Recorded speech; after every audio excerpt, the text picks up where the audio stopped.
नमस्कार, मी पंजाब तक। आज आहे 29 जुलै 2025 आणि आज आहे नागपंचमी। तर आज म्हणजे राज्यामध्ये काय परिस्थिती राहणार आहे तर तुम्हाला सांगतो की राज्यामध्ये सांगायचं झालं तर आज म्हणजे 29 जुलैला सांगायचं झालं तर जळगाव जिल्हा, बुलढाणा जिल्हा, त्याच्यानंतर धुळे, नंदुरबार, नाशिक, अहिल्यानगर, वैजापूर, गंगापूर म्हणजे या भागामध्ये आणखी 2-3 दिवस थोडं पावसाचं वातावरण आहे। म्हणजे 1 तारखेपर्यंत जळगाव जिल्हा, बुलढाणा जिल्हा, त्याच्यानंतर धुळे, नंदुरबार, नाशिक, कळवण या भागामध्ये आणखी 1 ऑगस्ट पर्यंत असंच पावसाचं तुरळक वातावरण राहणार आहे, म्हणून हा अंदाज लागला।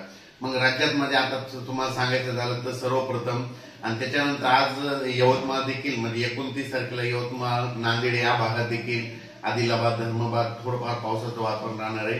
खूप काही मोठा राहणार नाही, पण पाऊस थोडा सध्या राहणार आहे आणि ठिकठिकाणी काही ठिकाणी सूर्यदर्शन देखील होणार आहे, म्हणून हा अंदाज घ्यायचा। राज्यात सांगायचं झालं तर जवळपास म्हणजे 8 ऑगस्ट पर्यंत राज्यात काय होणार आहे, हवामान कोरडं राहणार आहे। जास्त असा मोठा काही पाऊस येणार नाही, म्हणून काही चिंता करायची गरज नाही। सांगायचं झालं तर 8 तारखेच्या नंतर 9 तारखेला मात्र काय झालं की सोलापूर जिल्हा, धाराशिव जिल्हा, त्याच्यानंतर सांगली जिल्ह्याचा काही भाग, त्याच्यानंतर इकडं लातूर जिल्हा, बीड जिल्हा, त्याच्यानंतर नांदेड जिल्ह्यात आणखीन काही भागामध्ये मग 9 तारखेच्या दरम्यान एकदा चांगला आणखीन परत एकदा 9-10 ऑगस्टच्या दरम्यान तिकडल्या भागामध्ये दक्षिण महाराष्ट्राकडे एक पाऊस येणार आहे, म्हणून हा अंदाज लक्षात घ्या। पण राज्यात सांगायचं झालं तरी सध्या तरी 8 ऑगस्ट पर्यंत हवामान कोरडंच राहणार आहे। म्हणजे एवढा काही मोठा पाऊस नाही, म्हणून काही चिंता करायची गरज नाही। फक्त राज्यात मध्य प्रदेशचे जे लगत जे जिल्हे आहेत, म्हणजे मध्य प्रदेशच्या लगत कोणते आहेत, मध्य प्रदेश आणि गुजरातच्या लगत नंदुरबार जिल्हा, धुळे जिल्हा, जळगाव जिल्हा, नाशिक जिल्हा, त्याच्यानंतर बुलढाणा जिल्हा, अकोला, अकोट हे भाग जे पट्ट्याने त्याच्यामध्ये आणखीन समजा 1 ऑगस्ट 2025 पर्यंत थोडं पावसाचं वातावरण राहणार आहे, म्हणून हा अंदाज लक्षात घ्या। राज्यात सांगायचं झालं तर पूर्व विदर्भ, पश्चिम विदर्भ, दक्षिण महाराष्ट्र, उत्तर महाराष्ट्र, कोकणपट्टी, खानदेश म्हणजे असा खूप काही असा मोठा पाऊस राहणार नाही। फक्त सध्या मात्र तुरळक पाऊस राहणार आहे, म्हणून हे लक्षात येतं।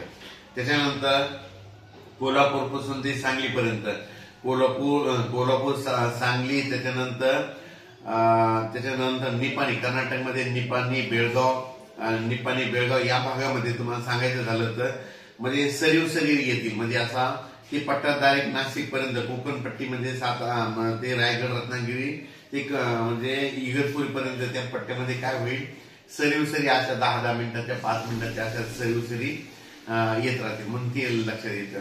पण त्याच्यानंतर ते देखील पाऊस काय होणार आहे, म्हणजे ते कोकणातला पाऊस देखील काय होणार आहे 3 ऑगस्ट नंतर त्याचा देखील परत जोर कमी होणार आहे।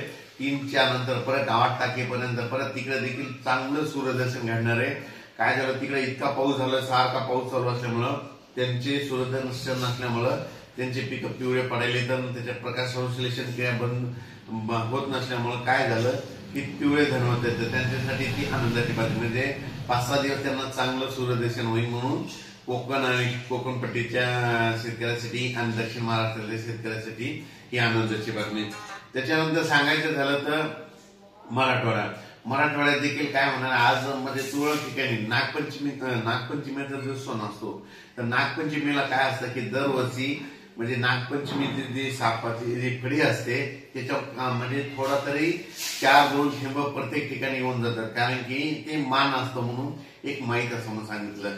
मराठवाड्यात सांगायचं झालं तर परभणी जिल्हा, लातूर जिल्हा, नांदेड जिल्हा, हिंगोली जिल्हा, वाशिम जिल्हा, बीड जिल्हा, जालना जिल्हा, संभाजीनगर, धाराशिव या भागामध्ये सध्या काही अवस्था एवढा पाऊस नाही। आता उद्यापासून चांगलं हवामान कोरडं, तसेच सूर्यदर्शन होईल आणि त्याच्या